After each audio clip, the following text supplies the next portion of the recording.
Steve, thank you so much. We'd like for you to tell us a little bit about absentee voting challenges and the work obviously you're doing through Voting Booth, and what do you think are the critical steps we should take by November? Well, hi, thank you all. I really am honored to spend time with everybody here today. So yeah, I'm a national political reporter. I've been covering voting rights and voting technology issues since Ohio in 2004. And what I've been looking at since 2018 is how do we get transparent, accurate results as new voting systems are debuting. And this was all before COVID hit, and the shift to voting at home or voting by mail due to the pandemic is one of the biggest changes in voting. And it's going to be a change that's permanent in our political culture. There'll be no going back in years, if not decades. And we really need to get a grip on this because it's not the same process as voting in precincts. How big a change? 50 to 60% of the votes that will likely be by mail this fall, but also in upcoming primaries this summer and statewide elections. So in the states that Andrea is focusing on, Alabama, Georgia, Mississippi, Texas, North Carolina, it's been 10% or sometimes less than 5% in 2018. Arizona is different. It was 78%.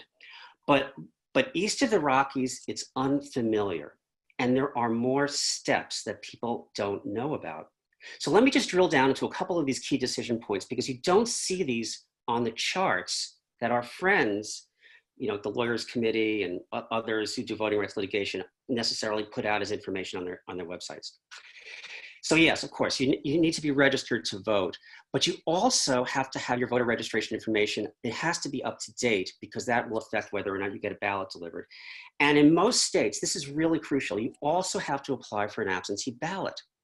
Now, this two-stage process is not widely understood. It's a big deal. It's a barrier. It's like registering twice. And in most states, this is the key thing, you can't do both at once. You cannot register and apply for an absentee ballot at the same time. You cannot update your registration information and apply for an absentee ballot at the same time. And when you take that against the timelines and the schedules that were put into law and rule in the last several decades, long before anything that's happening today was envisioned, you cannot do this at the last minute and get across the finish line. So Andrea, for example, likes to talk a lot about inactive voters and voters who are purged. And yes, it's true. States like Arizona, Missouri, Georgia used bad data and decided not to process lots of registrations at DMVs to delay things. But most of these voters, I'm told by people who are secretaries of state in places like Oregon and other places, they're voters, they're not inactive. They're voters who moved, but the voter rolls don't reflect that data. So the solution is updating their files, but you can't always do that and apply for an absentee ballot at the same time. This is the current backdrop. Now we're talking about getting the ballots back on time and not necessarily by mail. But there's going to be fewer drop-off places. We're seeing this already. That's because there can be fewer in-person polling places. And now this is really critical. These locations are not necessarily the same. So in Ohio, for example, they didn't want to have any in-person voting in their primary. People showed up and they got provisional ballots, of which tens of thousands were issued, and they haven't even been counted yet. And their primary was April 28th. In Pennsylvania on Tuesday, you cannot turn in an absentee ballot at a local polling place. You have to do it at the county board of election. So people need to know these rules. And so then the other thing is some states also have laws that penalize activists, non-family members who try to help people obtain and turn in ballots. So let me just turn to two other things very, very, very quickly, because these are sort of like the big picture numbers we all need to think about. After everybody goes through all these steps to get registered in the ballots, in hand and turned in, there's some percentage, usually it's around 1% in most states. In Georgia, it was 3% last time, of these ballots get rejected. Now, why is that? It's because the envelopes are not filled out properly on the outside or signatures don't match. And this 1% or more rejection rate can actually be larger than the margins that trigger recounts in many states. So I saw a study last week. In Florida, they're expecting 100,000 ballots to be rejected next fall. That's a big number. Oh, that's And huge. so now, so here's the thing. This is this is, as Tom and others have said, and Dolores said, this is about education. This is as simple as looking at your driver's license to see how you signed your name and make sure you sign the same way on the envelope so the images match. There's one other really big number. It's a stunning statistic. It's actually the most shocking thing I have found in looking at all this stuff, and that is this. Experts say that about 10 to 15% of the ballots that are mailed out are not returned. They're not voted.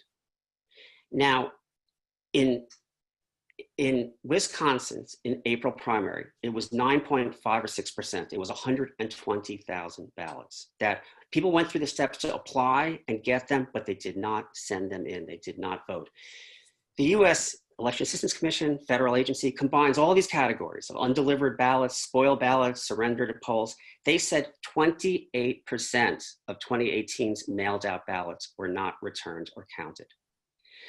So, you might think, well, I would go through all these steps and not vote. But what I'm told by people who run like the largest vote at home nonprofits and former secretaries of state is people get busy. They just don't do it. There's not much research on this. It's across the political spectrum. But one might think possibly there's an organizing opportunity here. If you can connect with people and help them across the finish line, Mm-hmm. that's a tremendous. So when you hear polls, when you hear other things, forecasts, margins, all this stuff, just think that on average, 10 to 15% of the ballots that get mailed out are not coming back in. One last thing. I know everyone here is focusing on what to do about the fall, what to do about after this. In the next 90 days, there's going to be 30 or more statewide elections and primaries between now and late August. This is the chance to see who is voting, who isn't, what people are inclined to vote by mail or in person, whether they were being accommodated with all the new infrastructure, where they're being stopped. And this is where you can actually, whether there was enough time to count, to cure mistakes, to verify results. I'm told this is the time for activists to pressure state legislatures and governors to either go into special session or do executive orders to change the rules for the fall. In most states, the rules have not been set for pandemic voting.